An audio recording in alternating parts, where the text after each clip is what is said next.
Hello guys, ഞാൻ ഇന്ന് ഉണ്ടാക്കാൻ പോകുന്നത് അമൃതം പൊടി വെച്ചിട്ടുള്ളൊരു നല്ലൊരു ഉപ്പുമാവാണ്. നല്ല ഈസി ആയിട്ടുള്ള റെസിപ്പിയാണ്. ഇതെല്ലാവരും ട്രൈ ചെയ്യണം.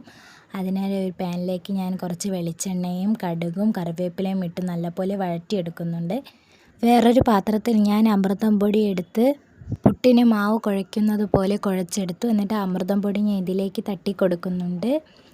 നല്ലപോലെ വറുത്തെടുക്കണം. ഒരു 10-15 മിനിറ്റ് ഒന്ന് വറുത്തെടുക്കണം. നല്ലപോലെ കരിയാൻ പാടില്ല. ഒരു മീഡിയം അളവിൽ വേണം. നല്ലപോലെ വറുത്തിരിക്കുക. കുറച്ച് സമയം പിടിക്കും. അതുവരെ ഇങ്ങനെ വറുക്കുക.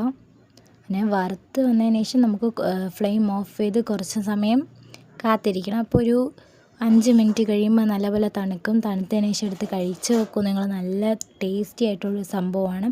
എല്ലാവരും മസ്റ്റായിട്ട് ട്രൈ ചെയ്യണം. ഇത് വളരെ ഹെൽത്തി ആയിട്ടുള്ളൊരു സ്നാക്സ് കൂടിയാണ്. അല്ലെങ്കിൽ നിങ്ങൾക്ക് രാവിലെ ആയാലും ബ്രേക്ക്ഫാസ്റ്റിന് പകരമായിട്ട് ഇത് കഴിക്കാം. എല്ലാവരും ഇത് ട്രൈ ചെയ്ത് നോക്കുക. കൂടെ ഇതേപോലത്തെ വീഡിയോസിനായി എൻ്റെ ചാനൽ സബ്സ്ക്രൈബും ലൈക്കും മറക്കാതെ ചെയ്യണേ.